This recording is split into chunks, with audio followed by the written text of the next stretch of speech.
Welcome to Buying Sandlot. I'm Kyle Pagan with Kyle Scott. We've got a solid episode today talking about Game Changers moving to basketball. Versant is getting whacked in the markets and much more. But before we get into the show, early bird tickets are on sale for our Youth Sports Business Conference in Philadelphia on April 14th and 15th. Still time to get yours today, as well as some limited VIP attendee tickets. You're not going to want to miss this. All of the leading operators, investors, tech, and media execs that will be at the Switch House plus Ballers, which in my opinion is one of the greatest multi-purpose venues on the East Coast. Kyle, how are we today? Really good. Feeling good about our speaker lineup too. We have we roll out today, Wednesday. So Brett Marbut from strategic director at Play On, and we got bevy of heavy hitters that we're going to be rolling out over the next week or so in the space. So it's going to be a compelling speaker lineup. And if we're 10 months old, if you would have told me 10 months ago, like all these people would be coming under our umbrella, I would have said that's a unlikely upside outcome after a year. But here we are, less than a year. Definitely. And you're teasing them throughout the weeks leading up to the conference on buyingsandlot.com and in the newsletter. Yes. Yeah. My, the media guy thing is like, hey, why don't we just try to get every announcement as its own standalone web post for SEO purposes and to just keep people tuned into the newsletter. I don't want every time people see the event in the newsletter, just assume we're selling something. I want to say like, hey, this is something now you can expect. I want a slow drip of news almost every time we send it. So we'll see how it goes. Yeah. Something we'll definitely be talking about at the conference. Our live stream platforms, Game Changer being one of them, and big news out of the world of youth sports. Game Changer is making moves into the basketball space, and with its parent company, Dick's Sporting Goods, it's putting on the Game Changer Challenge, a 32-team youth basketball tournament in New York, Chicago, Dallas, and Miami, where there's no registration fee. The only caveat is you must join the Game Changer app. And Game Changer's president, Samir Ahuja, said this is a youth hoops done differently. High energy, March Madness style bracket play, along with everything that surrounds the game and makes it special. Culture, community, and connections. The Players Lounge became a gathering spot for players with creators in the building, conversations happening, and sneaker culture brought to life with Dick's. Sounds like this is definitely a model they want to do in other sports that rolls right into their properties into one event. You get this awesome tournament. You get signups for the app. You can sell Dick's Sporting Goods products at the tournament, and you've got creators promoting your brand. I think they call this synergies in the boardroom, Kyle. What's your read? What's the movie In Good Company? Is that Topher Grace? Remember, if we're going to start this, you got to understand that I'm not a movie guy. So if you got movie references, like I've never seen The Godfather, I've never seen a classic movie. So like you're going to have to learn me. Okay, it's disappointing. I'll set it up. In Good Company, Dennis, who's the actor? Dennis Quaid? Dennis Quaid. Okay. And Topher Grace, I think the guy was Spider-Man, right? Mm-hmm. And In Good Company. No, Topher Grace was that 70s show. Who's the other Topher? He looks exactly like Topher Grace. Yeah, okay. But they had cereal. It was a conglomerate, and they had cereal, something else, and he puts hands together, and he goes, synergy.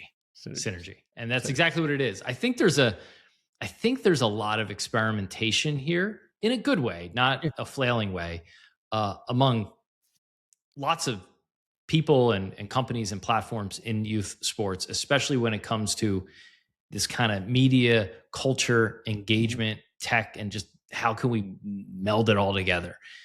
Game Changer, for my money, is probably the best position of anybody to do that, given that A, they have the backing of Dick's, B, it's $100 to $150 million revenue platform today. And a lot of that has been built on the backs of largely, almost exclusively baseball and softball. Mm-hmm. So just going into one other sport opens up a whole lot of other opportunities. What I think's happening here is we covered this a few weeks ago, and Dick's and Game Changer will have a presence at our summit. We've already announced one of the people, but they hired Brandon Rhodes, who used to be with Overtime, which is a very basketball sort of focused outlet, to really see their expansion into other sports, namely basketball and soccer. So what you're seeing now is the result of someone who's tasked with growing basketball and other sports. Game Changer has already struck some partnerships, I think, with WNBA and the NBA Junior around basketball. They are fighting a little bit of a stigma that it's a baseball, softball scoring and live streaming app. But I don't think there's anything technically that challenging to moving into other sports, and they certainly have the firepower to do so. The event thing, it flew a little bit under the radar. Samir put that out. It kind of caught both James and I off guard. I said, we hadn't heard of this. It wasn't a press release, but it is definitely something new for them. I think they're trying, hey, can we put on events? And to your point, great way to get people to use Game Changer for basketball by if they can throw premium alternative events to AAU and circuits like that. Now all of a sudden you have a reason to use it. And the culture aspect is really interesting because the kids and players will demand it. And thus leagues and clubs and facilities will want to use Game Changer for basketball. And lastly, I know Game Changer is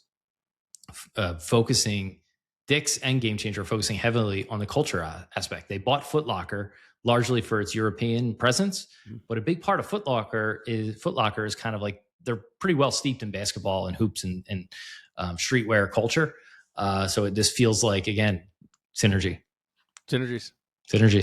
I was when I was thinking this when I first read the news, I was like, this is kind of I don't know when's the last time you upgraded your cell phone or you traded in for a cell phone, but it's kind of like the cell phone trade-in model. Maybe I was a T-Mobile customer. I want to head over to Verizon now. Maybe you were a Team Snap team. Maybe you were a SportsEngine team, and now you're using Game Changer after you come to this tournament. You love how easy it is. You love the stats. Mom, pop. Think the camera quality is great. And now you're bringing Game Changer to the commissioner of your baseball, your softball, your volleyball league, or your flag football league, and they're converting new customers. I thought this was a solid promotion from them. It is. And I think Game Changer can look at things more holistically than some of the other platforms, which are more, generally speaking, pure play, software as a service, taking fees, taking recurring revenue. $150 million, which is somewhere where Game Changer, they say they'll end up at around 150 for last year, for the year 2025 in revenue. Still a rounding error for Dick's Sporting Goods, right? Not a rounding error, but not make or break revenue. So they can think more about how to use their platform in this holistic way for culture, for brand awareness, for apparel sales, and leverage selling sponsorships in there, right? They're doing a lot of this for free. In baseball, or for no entry fees, I should say, not for free. In baseball, they rolled out their partnership with Pixelot, where they're targeting recreational baseball fields. This is last month. And they're actually going to cover, them and Pixelot are going to cover the installation costs of the cameras at these sort of municipal owned baseball facilities. And the question is well, why? Why not get paid for this? And the answer is Game Changer, if they can get adoption, now they have reason to upsell parents to subscriptions, but they can also do so much more with apparel and culture and other things that league apps, for example, isn't as set up to do. They can just tap into this ecosystem and they don't need to squeeze every penny out of every touch point in Game Changer, if that makes sense. Yeah, it does. Interesting. One thing that shocked me in the newsletter today, James mentioned, he keeps going back to the report last year that found Game Changer was the top specialized youth sports streamer, but only with a modest 9% market share compared to roughly 60% combined of Facebook and YouTube, which then you think about it and you're like, well, if, what do parents complain about most when it comes to youth sports? The price of youth sports. So obviously you'd use the freemium model. Obviously if it was up to me and I could afford it, I would be like, hey, do I want my father? Do I want my mom? Do I want my grandparents? Do I want them, going around with a phone during my basketball games? There's dialogue in the back, probably the Wi-Fi is not as great and everything. Probably not. I would probably go for Game Changer, but it was just interesting. And it made me think about how we have the streaming wars going on in corporate America, like Netflix, Apple, Amazon, and YouTube. Are we going to get the streaming wars, you think, play out in youth sports between Game Changer, SportsEngine, Team Snap, others? I think we're in them, right? It is so fragmented. If youth sports are fragmented, the kind of streaming and camera tech side of the business may be even more fragmented than the industry in general. That study that came out months ago about the largest was Game Changer with a single-digit percentage adoption sort of took me aback. And I was like, this can't possibly be right. And it is. People just default to Facebook and YouTube. but they're not purpose built for this sort of thing. It's not just like putting a podcast and you're like, yeah, of course we'll go with YouTube. It's different. Like there's certain tools and features that YouTube simply doesn't have. And there are much better platforms that people should use to stream games. In fact, there's a number of them, right? The other side of that is we did this facility survey. This was back in June, and we had like an in-depth survey with about 50 facility owners, small to large. And I was like, do you have live streaming, some streaming capabilities, and who do you use? Only like 15% of respondents, again, pretty small sample size, even have live streaming.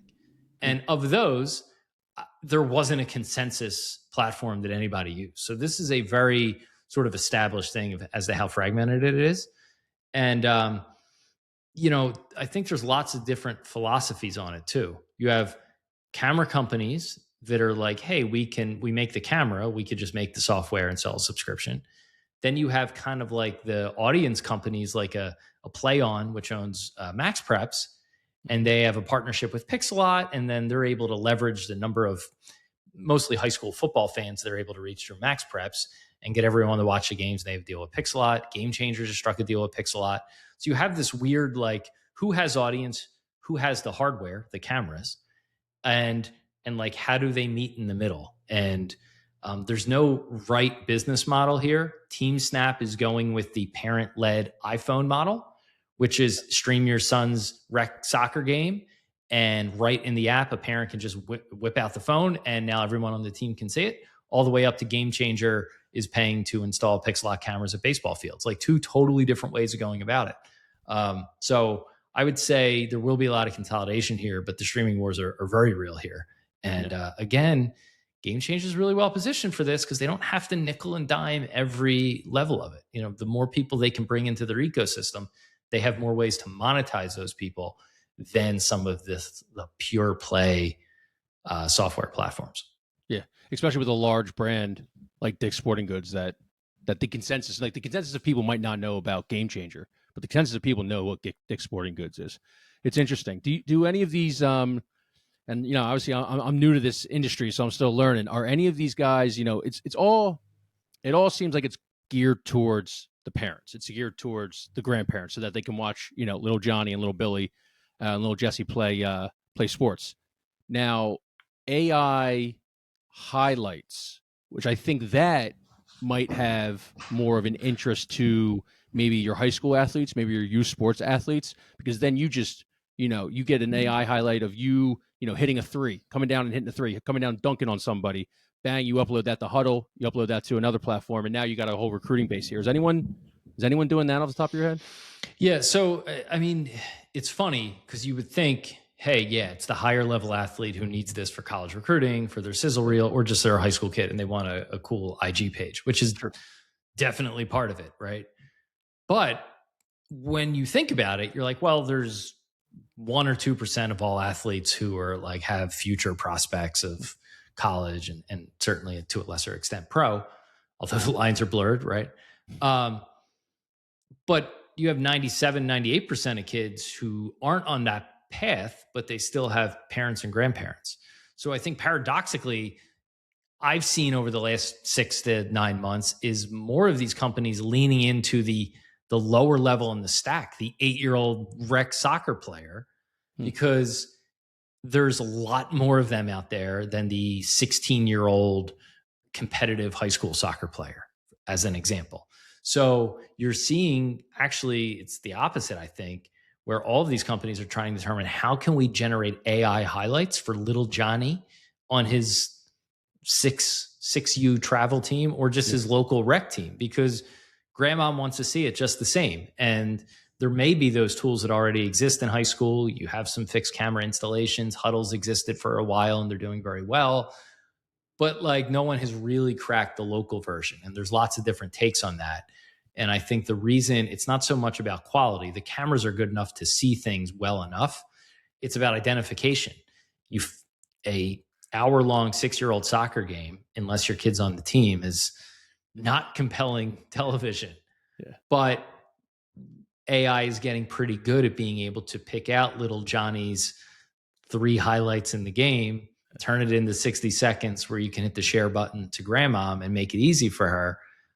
that's the real unlock. And everyone seems to be edging in that direction. No one has fully cracked it, but everyone's trying. Got to imagine Beehive Soccer has to be very tough on the AI model, on the AI tracking to figure out where Billy is. Well, it's funny, and I think this is why Game Changer.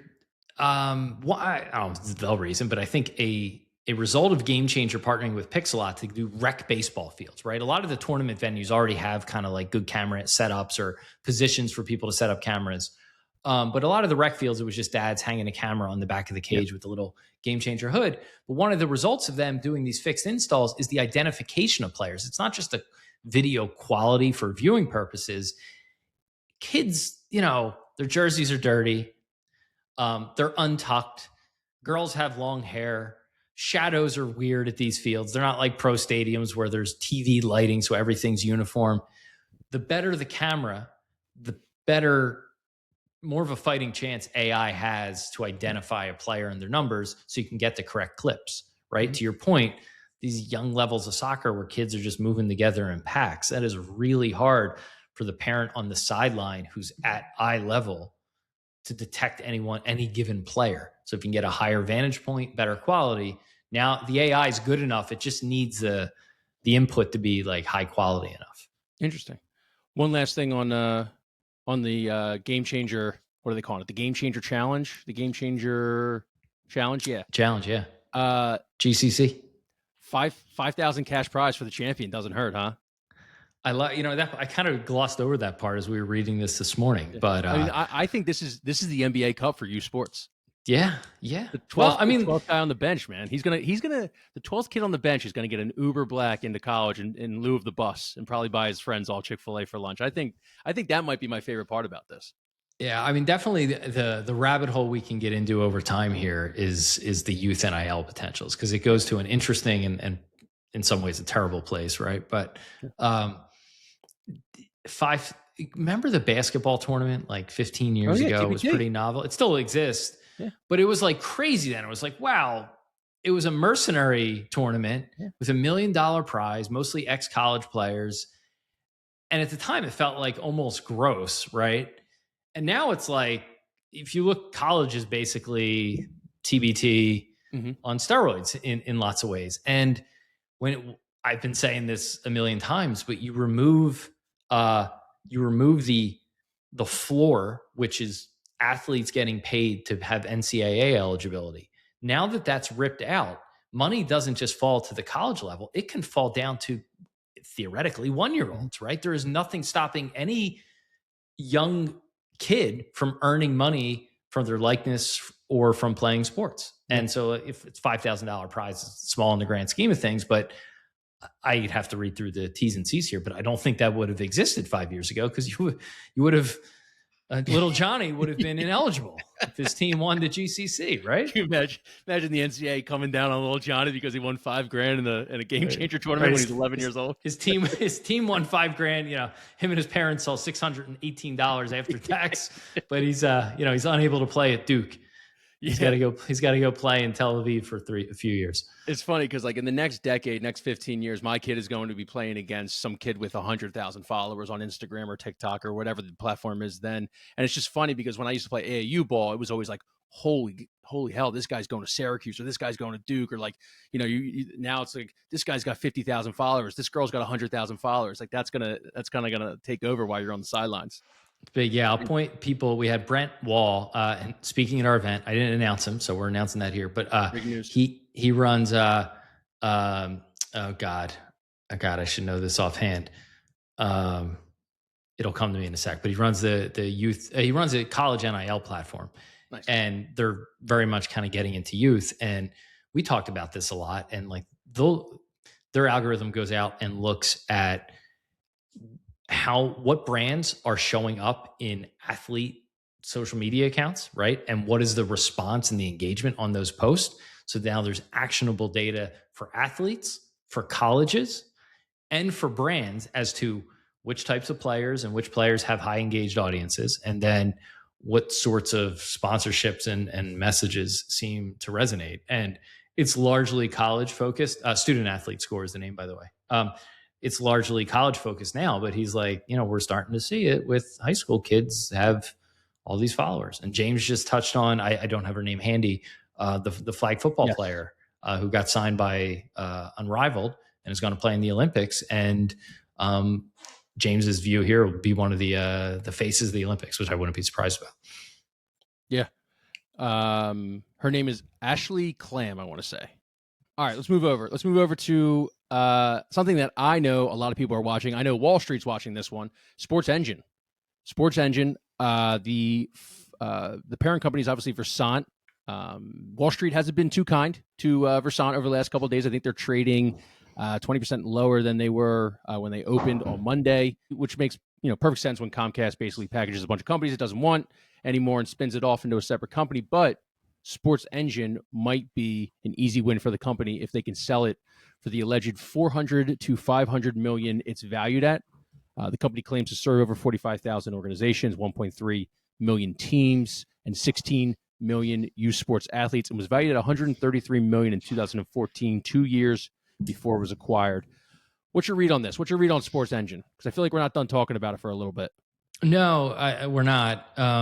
I think it's important for people to understand what the heck Versant is. I'm not even sure it's easier to describe now. I'm a media nerd and it took me a while. Yeah. It's a spin-off from the NBC Universal assets and includes things like CNBC and like the more esoteric sports stuff that NBC Universal had owned, which includes SportsEngine. It includes Golf Now, the Golf Channel, right? So it's just this weird amalgam of like 8 to 10 assets, and SportsEngine is one of those, and a relatively small piece of the company, but at $400 or $500 million, not nothing, right? Yeah. So the question becomes, what happens to it? It's on the market. I believe you may have a meter as to where we're at. We do love a good visual model here at Buying Sandlot. This is the SportsEngine sale-o-meter. If I can take this pen, Kyle, right now, you just tell me when to stop. I'd stop right where the yellow meets the green would be my view. Okay. Somewhere around like the 60%.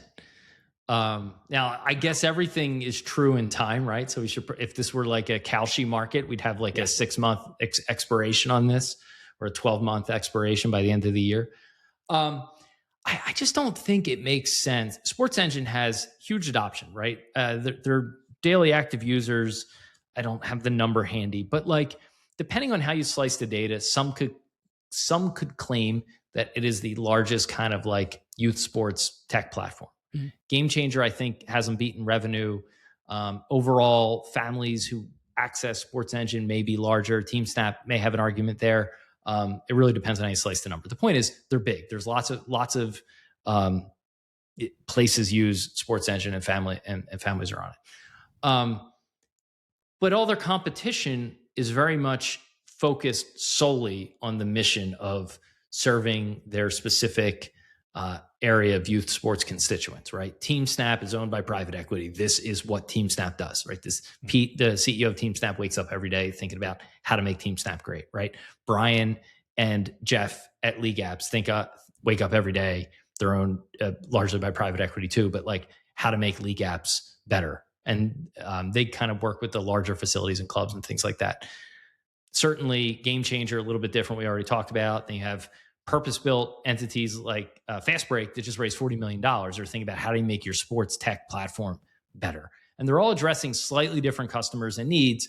But at the end of the day, like there's really not a leader within NBC Universal, now Versant, like moving the ball forward for SportsEngine, right? There are people who work for SportsEngine, but it doesn't have its own president. It doesn't have its own CEO, right? So and this isn't a swipe at anybody who's there, but it is kind of rudderless at the moment, as is Versant, by the way.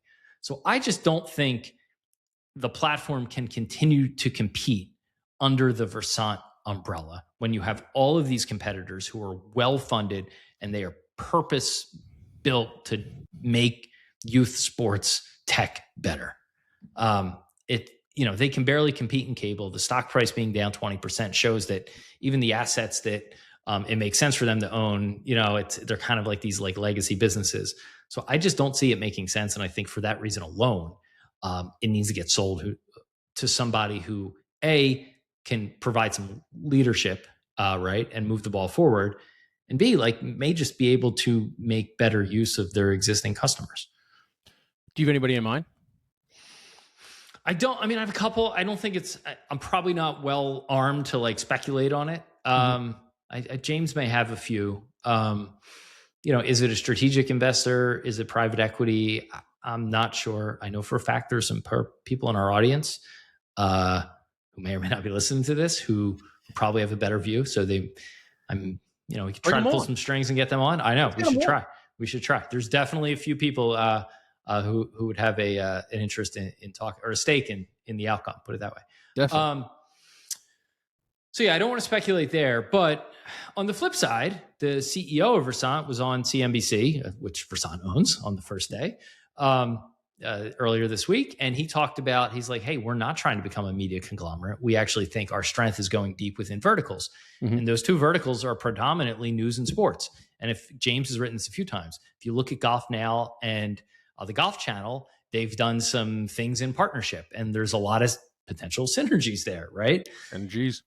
If you have SportsEngine and you're doubling down on sports as a vertical that's important to you, and there's some talk that maybe in the mix of the wake of all this media turmoil that TNT, I think, could become a target of Versant. Now you have more potential sports rights and properties under their umbrella. Owning a youth sports platform gives you the sorts of synergies that Dick's and GameChangers seem to be way more advanced than exploring. So there is definitely a reason, I think, for Versant to want to hang on to it if they really want to go deep in sports. But I still just don't think, unless somebody really figures out like soon what to do with it, the pressures of a public company, I wouldn't be like, I think it should get sold. If you're trying to make SportsEngine as good as it could be, you're going to need a lot of leadership and strategic thoughtfulness to get it to the point where GameChanger is with Dick's. Yes. Question for you. Is this a classic negotiating tactic? Are they kind of highballing the number 20, 30%, 400 to 500 million? Because that seems like a huge number when it comes to, just a youth sports platform. I don't think it is. I mean, it was originally reported by like The Wrap, one of these kind of they're more of a media and Hollywood publication type thing. They had said around like 150 million, and both James and I raised in the newsletter like, well, that can't be right, because that's like basically their valuation from like 7 years ago or pre this boom in youth sports. So it was certainly an order like several levels higher. I think that's probably like right on the money. It might be a little bit rich. It might not. You could probably argue like a team snap is it's somewhere in the mid hundreds of millions of dollars, right? There are billion-dollar businesses there will be billion-dollar businesses here, right? It's going to take some growth, but I think it's like in the ballpark. Yeah. And did you say GameChanger sold to Dick's for 150 million, or am I wrong on that? They make 150 million. Sorry. Yeah, no. So they their revenue last year was 100 million with GameChanger, and in all of their earnings reports this year, they've been saying we anticipate hitting, I think, 150 million. In 2025. So we'll find out soon as to whether they hit it, but my guess is they're going to be close. They keep saying it. Nice. All right. I got nothing else on SportsEngine unless you do. No, this is a fun one to watch. Again, because it kind of brings in like the bigger public. Yeah. Here's where I would leave it. You don't really have many public companies yet involved in youth sports. There's been some conjecture about Huddle going public. Pete from Team Snap's been on CNBC a few times and been asked to go in public. Huddle might, right? I think maybe the Team Snaps of the world are maybe still a couple of years out from that. Probably not quite big enough. There could be more expansion. You can go international. I think that's why you see some of these, like we talked about earlier, this experimentation, right? What else can we do besides just software? Can we do streaming? Can we do events like GameChanger's doing? Can we sell ads, right? More streaming, more ability to layer State Farm ads on top of that. And now your youth sports platform that was largely subscription fees has like 20% of its revenue coming from selling ads. So I think you're a level away from the public company. So it's interesting to see that like there is one who actually owns a youth sports app, and you're seeing how the market is reacting to it if there's no focus. I'm almost certain that SportsEngine, whatever small percentage SportsEngine makes of Versant's value, SportsEngine alone is probably worth more than that, if in the right hands. Interesting. All right. Well, I think that's it for today.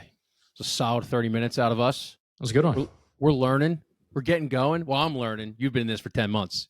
No, well, yeah, listen, I'm still learning. I know, like, I feel like I know what I'm talking about to an extent now, but every day, and I think you'll experience this, every day I'll have a call with somebody and I'll learn about I keep comparing it to this like dumb, like peeling back the layers of the onion. But like every day it's like you just peeled another layer. You're like, holy shit. Like there's a $15 million business here. There's a $75 million business here. There's a huge market here. It's crazy. It really is. So what I've learned, I don't think anybody has all the answers, right? Whether you're leading one of these companies we just talked about, or you're investing, or you're on the ground running a baseball facility, so much is happening so quickly. There's no like right answers, right? Mm-hmm. It's not the media business or Hollywood where people have been in this. Some people have been in youth sports for a while, but it hasn't existed like this really up until the last couple of years. So everyone is trying to figure out what the right business model is. How do you consolidate these things? What features do you add? Who, when, and how should somebody go public? Yeah. Right. I think the most exciting thing for me is the fragmentation of it. Yeah, 100%. 100%. Yeah. You go to these events and you'll see, private equity loves fragmentation, right? They love a good vest. Got to up your vest game for some of these. I know. I gotta call out to my Patagonia guy. Is that yes. Is Patagonia still hot in 2025? I think so. I went with a 2022 model year Peter Millar to the Jeffries, like a nice, like a deep gray, little puffer vibe to it. I like that. I actually felt reasonably it's about as dressed up as I get. But I felt reasonably on brand with the Peter Millar. I mean, it was definitely like the, however much it cost me, it wasn't cheap. It's definitely the cheapest vest there, but Did I get a signing bonus of 3 Peter Millars? Maybe we get them as a sponsor, right?